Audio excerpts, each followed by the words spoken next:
Warga di Kelurahan Pijoan protes nilai ganti untung lahan tol yang tidak sesuai. Provinsi Jambi menduduki peringkat ketiga dengan jumlah konflik tanah terbanyak di Indonesia. Bawaslu Tebo gelar mediasi sengketa gugatan DPC Partai Demokrat.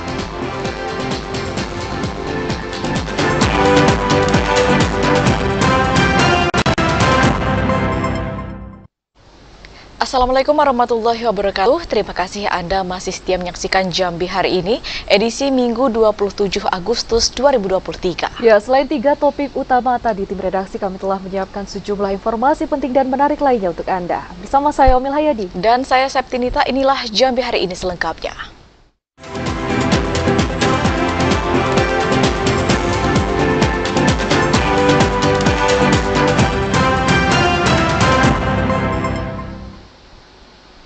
Mengawali informasi hari ini, saudara, tidak sesuai dengan harga pasaran tanah, masyarakat pemilik lahan yang terdampak jalan tol di Kelurahan Pijoan, Muaro Jambi sepakat menolak harga yang ditawarkan oleh pemerintah. Sejumlah masyarakat di Kelurahan Pijoan, Kecamatan Jambi Luar Kota, Kabupaten Muaro Jambi memprotes ganti rugi besaran pembebasan lahan yang dilintasi proyek jalan tol Jambi Betung. Masyarakat menilai harga yang telah ditetapkan oleh tim penilai dari Kantor Jasa Penilaian Publik atau KJPP tidak sesuai dengan harga pasaran tanah. Salah seorang warga, Fatimah, mengatakan harga tanah yang ditetapkan berkisar Rp30.000 hingga Rp60.000 per meter. Sementara harga pasaran tanah ditaksir mencapai Rp100.000 hingga Rp500.000 per meter. Masyarakat berharap pemerintah dapat melakukan penilaian ulang terhadap nilai uang ganti untung untuk pembebasan lahan tol di Kelurahan Pijoan. Kami sebagai pemilik lahan hari ini berkumpul untuk mengajukan suara karena kemarin setelah kami terima penilaian dari KJPP, kayaknya tidak sesuai lah dengan yang kami harapkan. Karena penilaiannya dari sosialisasi yang dulu kan 3 kali lipat dari harga pasar. Ternyata pada saat kami terima sekarang 3 kali lipatnya di bawah harga pasar. Jadi tidak sesuai lah janji yang diucapkan itu dengan kenyataan yang kami terima sekarang. Jadi itu kami keberatan lah, kami tidak menghalangi untuk proyek jalan tol, tidak.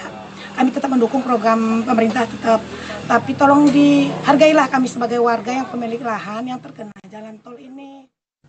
Sekitar 20 orang masyarakat pemilik lahan yang terdampak jalan tol di Kelurahan Pijoan menggelar musyawarah bersama pada Sabtu kemarin. Pada musyawarah tersebut, mereka sepakat menolak dan menandatangani surat keberatan nilai ganti untung yang diberikan oleh pihak KJPP. Surat keberatan ini akan disampaikan kepada BPN Muaro Jambi. Azam Afnan, TVRI Jambi melaporkan. Saudara, Provinsi Jambi menduduki peringkat ketiga sebagai provinsi dengan jumlah konflik tanah terbanyak di Indonesia. Hal ini diungkapkan oleh Menteri ATR Kepala BPN Hadi Cahyanto pada kunjungan kerjanya di Provinsi Jambi.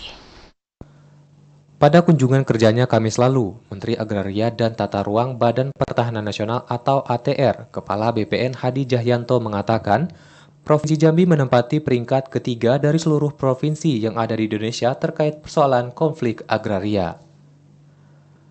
Meski demikian, kasus sengketa tanah di Provinsi Jambi mulai berkurang. Kementerian ATR BPN akan terus menampung dan menyelesaikan pengaduan dari masyarakat terkait persoalan sengketa dan tumpang tindih tanah. Hal ini dilakukan agar masyarakat dapat memperoleh rasa keadilan. Kementerian ATR BPN menargetkan 2,5 juta sertifikat tanah di Provinsi Jambi. Sejauh ini sudah ada 1,8 juta tanah yang telah memiliki sertifikat. Permasalahan-permasalahan di Provinsi Jambi semakin berkurang. Karena Provinsi Jambi termasuk kasus tanahnya itu nomor 3 di Indonesia. Dan saat ini sudah mulai berkurang, namun kita terus menerima pengaduan apabila ada permasalahan-permasalahan sengketa tanah maupun tumpang tindih sesuai dengan arahan Bapak Presiden. Semuanya harus diselesaikan agar masyarakat juga bisa mendapatkan rasa keadilan. Menteri Hadi Cahyanto berharap di tahun 2024 nanti target sertifikat tanah di Jambi bisa mencapai 90%. Azam Afnan, TVRI Jambi melaporkan. Beralih ke informasi lain, saudara, belasan ibu-ibu di RT 05 Kelurahan Rawasari, Kecamatan Alam Barajo, Kota Jambi membuat laporan ke Polresta Jambi. Mereka membuat laporan terkait ancaman yang diterima pasca penggerebekan basecamp narkoba di lokasi tersebut.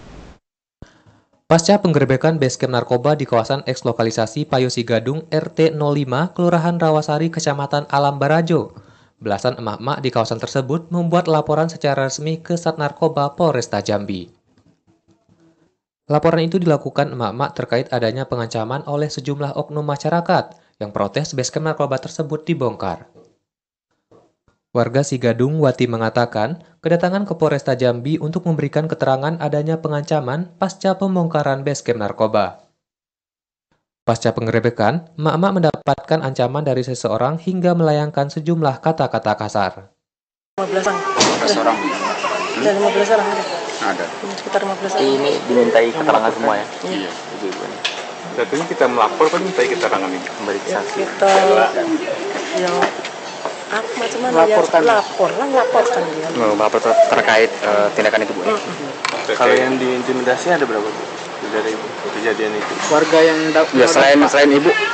Ya kena semua lah. Kena semua ya? 15 orang ini kena semua. Ya kalau yang diancam-ancam cuman 2 orang. Saya sama Bu Sri. Yang dilemparin kotoran orang tuh Ibu Resti. Wakapolresta Jambi AKBP Ruli mengatakan terkait adanya pengancaman, masyarakat diminta membuat laporan ke Polresta Jambi dan akan langsung ditampung untuk ditindaklanjuti. Ya, silakan disampaikan, nanti sampaikan kepada Kasat Narkoba, ya. Silakan informasi apapun terkait peredaran narkoba sampaikan kepada Kasat Narkoba dan menjadi tanggung jawab dan tugas dari Kasat Narkoba untuk memberantasnya. Siapapun itu tangkap. Sebelumnya, warga Payosi Gadung menggerebek lokasi yang disinyalir menjadi basecamp narkoba. Dari penggerebekan tersebut, sejumlah alat isap sabu hingga sejumlah uang diamankan warga yang mayoritas merupakan emak-emak. Ashar, TVRI Jambi melaporkan. Harga beras di Kabupaten Tanjung Jabung Timur mulai merangkak naik dalam sepekan terakhir.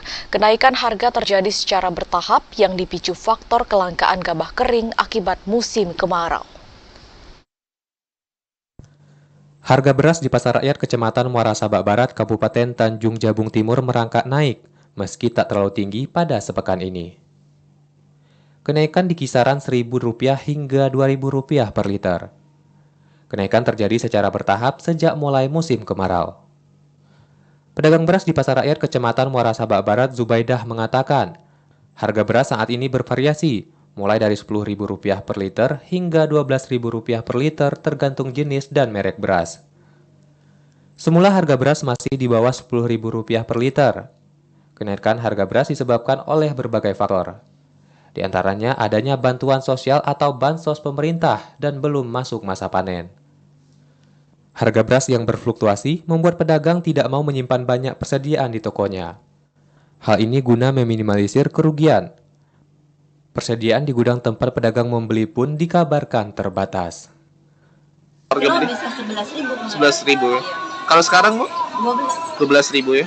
Kalau beras sebelum BBM sudah naik. Tapi mereka bertahap juga. Bertahap juga ya? Pedagang berharap harga beras bisa kembali turun mengingat beras merupakan kebutuhan pokok masyarakat.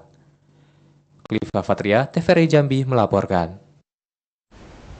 Sementara itu, saudara, pemerintah Provinsi Jambi terus melakukan pasar murah di tengah masyarakat. Selain menekan dan menstabilkan harga, juga untuk membantu perekonomian masyarakat. Pemerintah Provinsi Jambi terus menekan harga bahan pokok agar tidak melambung tinggi. Salah satunya dengan melakukan pasar murah. Pemerintah Provinsi Jambi akan menggelar pasar murah hingga mendekati akhir tahun 2023 mendatang. Berbagai macam bahan pokok dijual di bawah harga pasaran, seperti cabai merah yang dijual dengan harga Rp35.000 per kilogram, sementara harga di pasaran mencapai Rp38.000 per kilogram. Bawang merah dijual Rp22.000 dan bawang putih Rp37.000 per kilogram. Pasar murah ini diharapkan dapat membantu masyarakat dan menghemat perekonomian masyarakat. Alhamdulillahirrahmanirrahim, terbantu saya, Pak. Ini ada pasar murah. Saya sangat senang sekali Pak, karena murah banget Pak, membantu ekonomi saya Pak. Itu beli apa Bu di sini Bu? Saya bahan pokok Pak, beras, gula, seperti ini jamur Pak. Alhamdulillah Pak. Lebih murah Bu ya di sini? Lebih murah. Sangat alhamdulillah saya membantunya pemerintah ini Pak. Terima kasih banyak ya Pak ya. Sudah membantu masyarakat yang susah Pak. Dinas Ketahanan Pangan Provinsi Jambi juga akan terus menggalangkan pasar murah di Provinsi Jambi sehingga harga bahan pokok tetap stabil. Apalagi dalam beberapa bulan ke depan akan menghadapi Natal dan Tahun Baru. Joko, TVRI Jambi melaporkan. Saudara, usai jeda kami akan kembali dengan sejumlah informasi penting dan menarik lainnya. Di antaranya Kabupaten Tanjung Jabung Timur hingga saat ini masih nihil laporan sengketa peserta pemilu 2024. Informasinya sesaat lagi.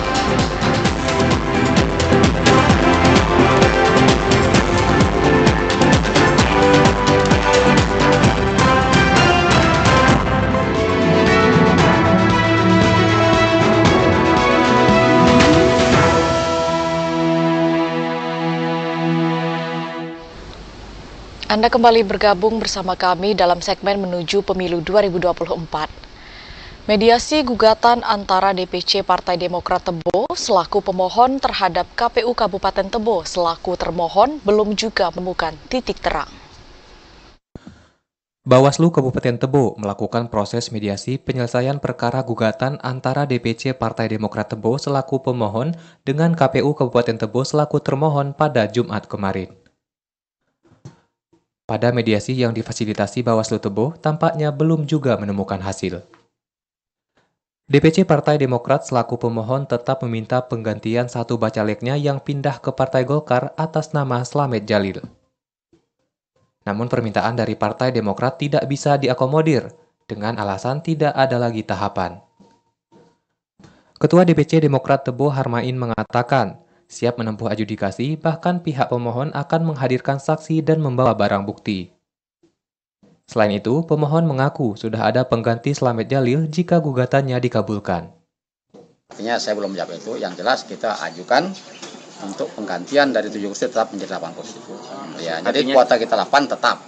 Calon pengganti Slamet Djalil sudah ada? Sudah siap calon penggantinya. Sementara itu, termohon Komisioner KPU Tebo Elan Renwar mengaku jika nama bacalek Slamet Djalil muncul di dua parpol, yaitu di Golkar dan Demokrat. Setelah dilakukan verifikasi kepada kedua parpol, hanya Golkar yang mengklarifikasi sedangkan Demokrat tidak sama sekali. Nah, soal kegandaan sudah kami minta kedua belah partai untuk menyampaikan klarifikasi. Ternyata hanya Partai Golkar yang menyampaikan klarifikasi. Jadi yang caleg yang bersangkutan mengirimkan di Silon surat pernyataan dia memilih Golkar dan dia mundur dari Partai Demokrat. Itu yang kami jadikan pijakan sesuai dengan regulasi yang ada di 815. Ketua Bawaslu Tebo Paridatul Husni mengaku pemohon dalam hal ini DPC Partai Demokrat dan termohon KPU Tebo akan memasuki tahap adjudikasi yang diberikan waktu menurut tahapan 10 hari ke depan. Dia tetap kita lanjutkan ke tahapan selanjutnya. Kalau tidak ada kesepakatan, kita lanjutkan dengan adjudikasi. Itu waktunya 12 hari, 2 hari untuk dimediasi dan 10 hari untuk adjudikasi, sidang adjudikasi. Adjudikasi itu siapa yang apa sih? Ya, Partai Demokrat dan KPU dan unsur lainnya nantinya kita panggil dalam persidangan. Di sidang? Di sidang. Di mana sidangnya sih? Tetap di Bawaslu. Intizam, TVRI Jambi melaporkan. Saudara, Kabupaten Tanjung Jabung Timur hingga saat ini masih nihil laporan sengketa peserta pemilu 2024 ke Bawaslu. Tidak adanya laporan sengketa dikarenakan bacalek yang tidak memenuhi syarat menerima keputusan. Penetapan daftar calon sementara atau DCS calon anggota DPRD Kabupaten Tanjung Jabung Timur oleh KPU Kabupaten Tanjung Jabung Timur nihil atau tidak ada sengketa. Ini berdasarkan catatan Bawaslu Kabupaten Tanjung Jabung Timur dari loket penerimaan permohonan sengketa proses pemilu. Loket tersebut sudah resmi ditutup Bawaslu pada 23 Agustus 2023 lalu pukul 16.00 waktu Indonesia Barat. Ketua Bawaslu Kabupaten Tanjung Jabung Timur Tarmuzi mengatakan, Pasca penetapan DCS oleh KPU 18 Agustus 2023 lalu, pihaknya membuka loket penerimaan permohonan. Hal itu sesuai dengan amanat Undang-Undang Nomor 7 Tahun 2017 tentang Pemilu. Permohonan sengketa disampaikan kepada Bawaslu paling lama 3 hari sejak tanggal penetapan SK/BA KPU Kabupaten Tanjung Jabung Timur. Namun pihak Bawaslu tetap menerima laporan dari ruang publik seluas-luasnya jika ada hal yang dirasa merugikan. Jumlah bacalek di Kabupaten Tanjung Jabung Timur yang dinyatakan memenuhi syarat atau MS mencapai 308 orang dari 17 partai politik. Dari penetapan ini, kami dari Bawaslu memberikan ruang kepada partai politik untuk memberi kesempatan untuk permohonan sengketa terkait calon yang telah ditetapkan oleh KPU Tanjung Jabung Timur. Tarmuzi juga mengatakan, tidak adanya sengketa karena bacalek yang tidak memenuhi syarat atau TMS menerima ketetapan KPU Kabupaten Tanjung Jabung Timur. Sementara terkait tanggapan masyarakat terkait rekam jejak caleg, belum ada masukan. Kliva Patria, TVRI Jambi melaporkan. KPU Muaro Jambi meminta tanggapan masyarakat terhadap 467 caleg yang telah diumumkan ke dalam daftar calon sementara. Hingga saat ini, KPU Muaro Jambi belum menerima pengaduan dari masyarakat tentang caleg yang diumumkan. Hingga batas akhir pengumuman caleg pada 23 Agustus 2023 lalu, KPU Kabupaten Muaro Jambi belum menerima aduan atau tanggapan dari masyarakat tentang kelengkapan persyaratan caleg yang diumumkan KPU, baik melalui media televisi, cetak maupun website KPU. Divisi Teknis Penyelenggaraan KPU Muaro Jambi Arisno mengatakan pihaknya masih menerima tanggapan masyarakat tentang 467 caleg yang dinyatakan memenuhi syarat atau masuk dalam daftar calon sementara. Tanggapan masyarakat ini akan berakhir pada tanggal 28 Agustus mendatang. Selain dapat melaporkan langsung ke kantor KPU Muaro Jambi, masyarakat juga diperbolehkan untuk menyampaikan tanggapan melalui PPS yang ada di masing-masing desa. Tanggal 23 ini, alhamdulillah tidak ada pengaduan atau pendapat masyarakat yang masuk di kami maupun dari yang lain. Dan juga hari ini hari pengumuman terakhir tanggal 23, tapi tanggapan masyarakat kami tunggu sampai tanggal 28 Agustus ini, masih kami tunggu. Kalau memang ada tanggapan masyarakat ya langsung ke KPU langsung kan tanggapan masyarakat. Arisno mengingatkan kepada masyarakat, aduan atau tanggapan yang dapat ditindaklanjuti oleh KPU harus tertulis. Pengaduan secara lisan yang disampaikan masyarakat tidak dapat ditindaklanjuti oleh KPU Muaro Jambi. Azam Afnan, TVRI Jambi melaporkan.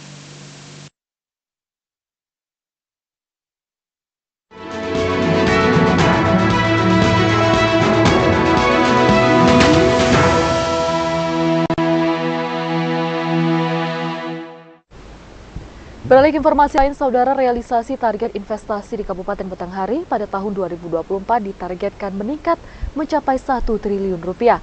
Target ini jauh meningkat dibandingkan tahun 2023 hanya 425 miliar rupiah. Meski capaian realisasi target investasi di Kabupaten Batanghari pada triwulan ketiga tahun 2023 baru mencapai kisaran 50%, namun Bupati Batanghari Muhammad Fadil Arif memastikan target capaian investasi pada tahun 2024 akan meningkat mencapai 1 triliun rupiah. Nilai target investasi itu jauh meningkat dibanding tahun 2023, ditetapkan hanya 425 miliar rupiah. Muhammad Fadil Arif menilai jika realisasi pada tahun ini akan tercapai dan tidak menutup kemungkinan melebihi target yang telah ditentukan.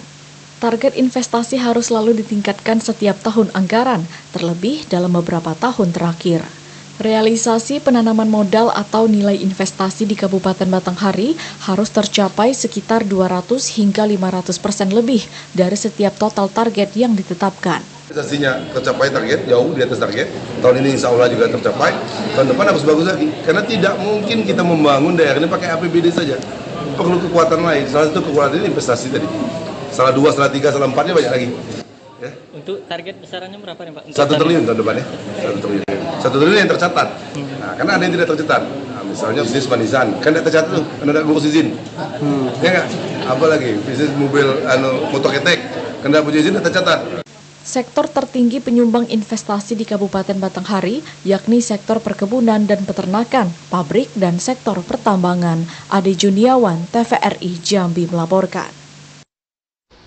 Mendukung pemantapan literasi keuangan bagi masyarakat di seluruh desa, Gubernur Jambi Al-Haris secara resmi membuka program Sobat Sikapi OJK tahun 2023. Dukung peningkatan literasi keuangan bagi masyarakat desa, Gubernur Jambi Al-Haris secara resmi membuka Training of Trainers dan Training of Community program Sobat Sikapi OJK tahun 2023. Gubernur mengatakan rangkaian program yang digulirkan OJK Jambi merupakan wadah edukasi keuangan yang sangat bermanfaat bagi masyarakat. Perubahan dan perkembangan zaman yang menuntut pesatnya kemajuan teknologi, informasi maupun komunikasi di era digital harus mampu disikapi secara baik. Semua pihak harus bahu-membahu untuk mengantisipasi dampak negatif yang dapat ditimbulkan dari kemajuan zaman. Meningkatkan literasi keuangan menjadi upaya strategis yang harus terus dibangun untuk memberikan pemahaman yang mantap bagi masyarakat agar tidak terjerumus pada aksi penipuan hingga kasus pinjaman online yang dapat merugikan. Semakin tingginya pemahaman masyarakat terhadap literasi keuangan akan mendukung percepatan pembangunan dan pemajuan daerah.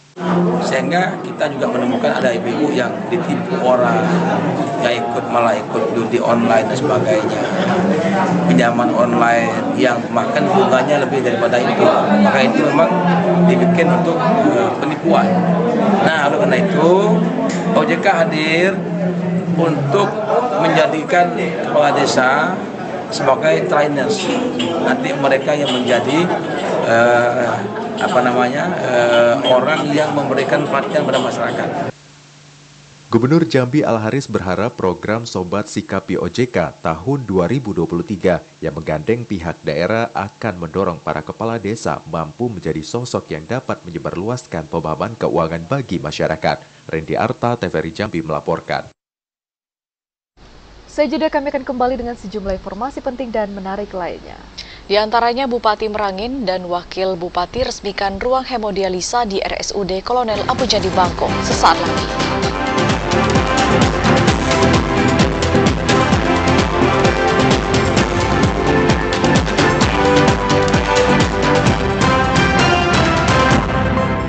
Anda kembali bersama kami dalam segmen advertorial. Saudara Bupati Merangin, Masyuri, dan Wabub Nilwan Yahya meresmikan ruang hemodialisa atau ruang fasilitas cuci darah di Rumah Sakit Umum Daerah Kolonel Abun Jani Bangko.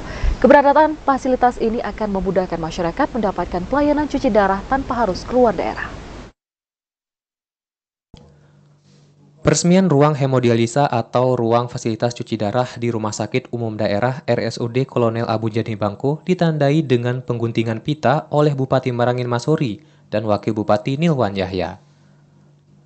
Bupati bersama rombongan kemudian meninjau ruangan dan melihat pasien yang telah mendapat sarana dan prasarana cuci darah.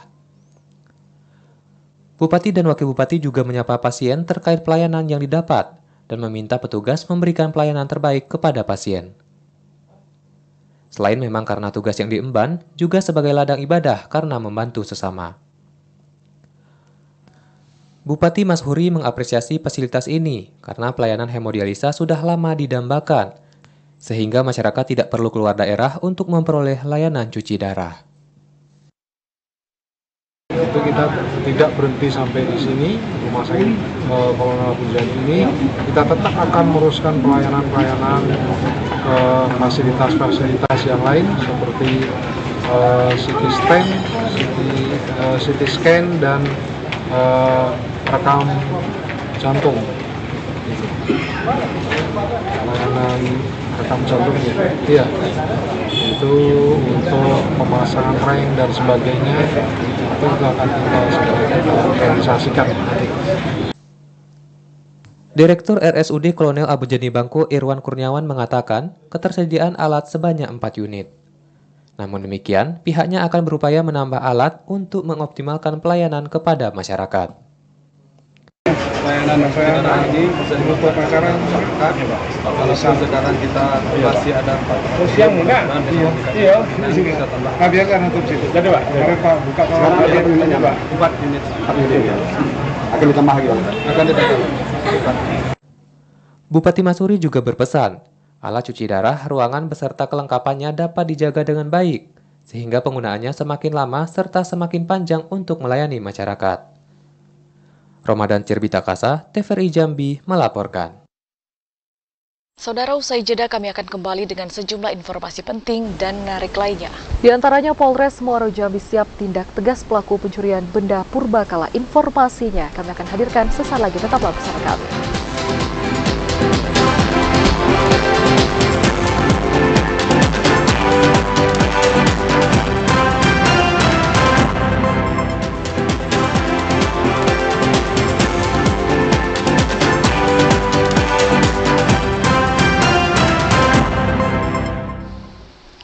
Terima kasih Anda masih bersama kami di Jambi hari ini. Menjadi wadah strategis yang diharapkan dapat berkontribusi pada percepatan pembangunan daerah, Wakil Gubernur Jambi Abdullah Sadi secara resmi membuka pelaksanaan musyawarah daerah ketiga Ikatan Jurnalis Televisi Indonesia Pengda Jambi.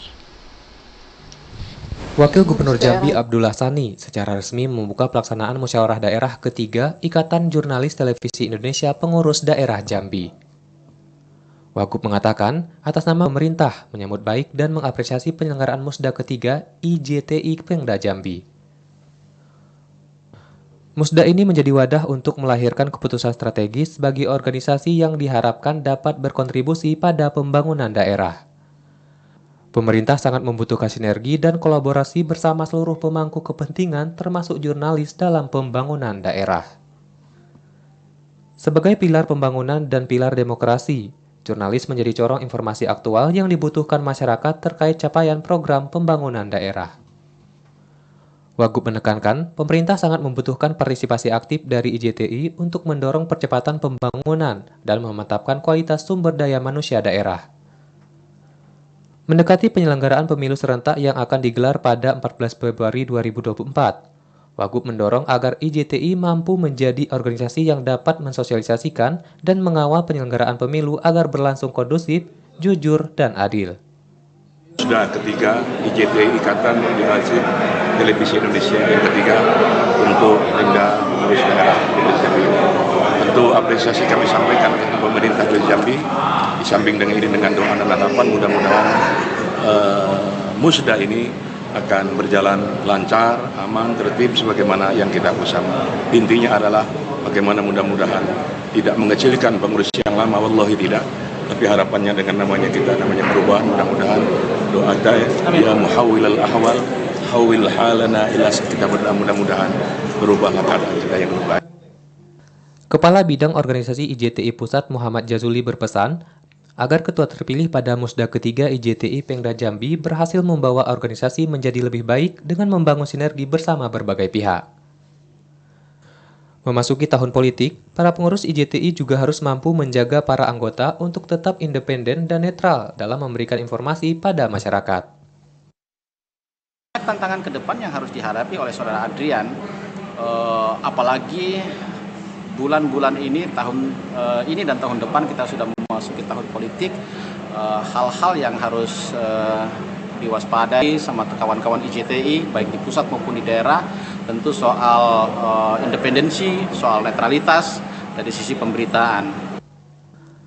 Pada pelaksanaan musyawarah daerah ketiga Ikatan Jurnalis Televisi Indonesia Pengurus Daerah Jambi, Andrianus Susandra terpilih menjadi ketua untuk periode 2023-2027. Randy Arta, TVRI Jambi melaporkan. Masih lain, Saudara, Provinsi Jambi belum menjadi daerah layak anak tahun 2023. Dua daerah yang menjadi penghambat Provinsi Jambi menjadi daerah layak anak, yakni Kabupaten Kerinci dan Merangin. Berdasarkan hasil penilaian Kabupaten Kota Layak Anak yang dikeluarkan Kementerian Pemberdayaan Perempuan dan Perlindungan Anak Republik Indonesia, Provinsi Jambi belum menjadi daerah layak anak tahun 2023. Kepala Dinas Pemberdayaan Perempuan, Perlindungan Anak dan Pengendalian Penduduk Provinsi Jambi Raden Najmi mengatakan ketidakberhasilan Provinsi Jambi menjadi provinsi layak anak karena ada 2 kabupaten yang belum mendapatkan penilaian. 2 daerah yang menjadi penghambat Provinsi Jambi menjadi daerah layak anak, yakni Kabupaten Kerinci dan Merangin. Dari hasil penilaian yang dikeluarkan pihak kementerian, 2 kabupaten itu dinilai belum memenuhi kriteria penilaian yang ditentukan. Kriteria tersebut yakni pelaporan rutin yang harus dipenuhi daerah.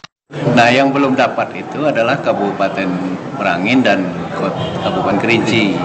Nah, hasil penilaian dari tim pusat, 2 kabupaten ini belum memenuhi kriteria penilaian. Nah, setelah kami komunikasi ke tim pusat, rupanya yang belum dipenuhi itu adalah penyampaian laporan rutin, yang menjadi kriteria penilaian.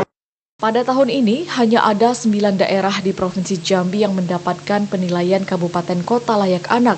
4 untuk kategori Pratama, yakni Bungo, Tanjung Jabung Timur, Sarolangun, dan Muaro Jambi. Kemudian 5 untuk kategori Madya, yakni Batanghari, Tebo, Tanjung Jabung Barat, Kota Jambi, dan Kota Sungai Penuh. Randy Arta, TVRI Jambi melaporkan. Ditetapkan sebagai cagar budaya bawah air, Polres Muaro Jambi akan menindak tegas oknum yang melakukan pencarian benda purbakala di sepanjang aliran sungai Suak Kandis. Kepolisian Resort Muaro Jambi siap menindak tegas terhadap pelaku yang masih melakukan pencarian benda purbakala di kawasan Sungai Suak Kandis, Kelurahan Tanjung, Kecamatan Kumpe, Kabupaten Muaro Jambi. Kapolres Muaro Jambi AKBP Muhammad Arta mengatakan, dengan ditetapkannya Sungai Suak Kandis sebagai cagar budaya bawah air oleh pemerintah Kabupaten Muaro Jambi, penindakan hukum akan ditegakkan. Pemkab juga akan melakukan sosialisasi kepada masyarakat agar tidak melakukan pencarian benda purbakala. Bagi oknum yang kedapatan masih melakukan pencarian, akan ditindak tegas oleh aparat penegak hukum. Aparat akan melaksanakan penegakan hukum. Dalam hal ini memang penyidiknya adalah PPNS dari BPK, Balai Pelestarian Kebudayaan, atau dulu BPCB ya, Balai Pelestarian Cagar Budaya ya. Kami dari kepolisian untuk kegiatan penyidikan tetap sebagai Korwas, koordinator dan pengawas.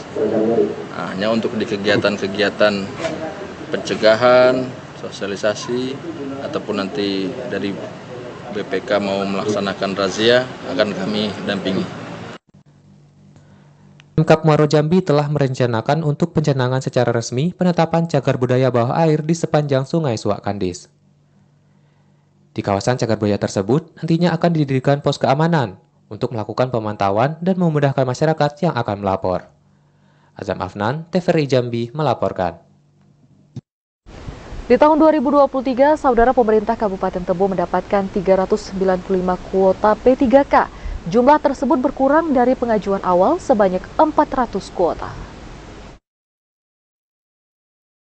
Tahun 2023, pemerintah Kabupaten Tebo telah menerima besaran kuota formasi P3K. Dari pengajuan awal 400 formasi P3K, hanya 395 formasi yang disetujui. Kepala BK PSDM Kabupaten Tebo, Haryadi, mengatakan dari jumlah formasi yang diajukan hanya formasi tenaga teknis yang dikurangi. Dari pengajuan 90 menjadi 85 formasi, sedangkan tenaga pendidik dan tenaga kesehatan masih sama seperti pengajuan awal, 205 pendidik dan 105 tenaga kesehatan. Tes P3K tahun 2023 berbeda dari tahun sebelumnya, di mana tahun ini tes menggunakan sistem CAT, sedangkan tahun sebelumnya menggunakan sistem observasi saja. Sejauh ini BK PSDM Tebo juga masih menunggu petunjuk teknis dari pemerintah pusat. Sementara dalam kurun waktu sejak tahun 2022 hingga 2023, pemerintah kabupaten secara keseluruhan mendapatkan kuota sebanyak 666 formasi. Intizam TVRI Jambi melaporkan. Setelah melaksanakan penerimaan P3K pada tahun lalu, pada tahun ini Pemkab Batanghari kembali mendapat persetujuan dari pemerintah pusat untuk melaksanakan penerimaan P3K. Usulan pemerintah Kabupaten Batanghari untuk melaksanakan seleksi penerimaan P3K pada tahun ini akhirnya mendapatkan persetujuan dari pemerintah pusat dengan kuota 1.099 orang. Namun realisasi terhadap jumlah kuota itu sangat jauh berkurang dari usulan pemerintah daerah yang mencapai 4.000 kuota. Bupati Batanghari Muhammad Fadil Arif mengatakan, untuk sementara waktu usulan yang disetujui sedikit membantu pemerintah daerah dalam menutupi kekurangan pegawai. Meski jumlah usulan masih didominasi oleh tenaga pendidik, ke depan pemerintah kabupaten akan tetap berupaya mengusulkan kembali seleksi penerimaan P3K secara merata, sesuai dengan jumlah kebutuhan di masing-masing formasi. Kemarin kita dapat banyak, ini masih lumayan banyak ya, 1.099 dari 4.000 yang kita usulkan. Yang belum sesuai dengan keinginan kita. Tapi kalau itu ternyata bisa kuota diisi, ini sudah sangat membantu ya. Mudah-mudahan ya 1.099 ini dapat diisi oleh kawan-kawan. Walaupun masih didominasi oleh tenaga pengajar ya, tenaga pendidik. Tapi yang teknis sebagian sudah masuk. Jadi tahun berikutnya kita usulkan. Direncanakan jadwal pelaksanaan penerimaan P3K akan dimulai pada September mendatang atau menyesuaikan dengan kesiapan tim pelaksana P3K. Adi Juniawan, TVRI Jambi melaporkan. Informasi tadi sekaligus menutup perjumpaan kita di Jambi hari ini. Terima kasih atas perhatian dan kebersamaan Anda. Saya Omil Hayadi. Dan saya Septinita bersama kerabat kerja yang bertugas pamit undur diri. Dan selanjutnya kita akan menyaksikan Jurnal MTQ ke-52 Sarolangun tingkat Provinsi Jambi tahun 2023. Wassalamualaikum warahmatullahi wabarakatuh dan sampai jumpa.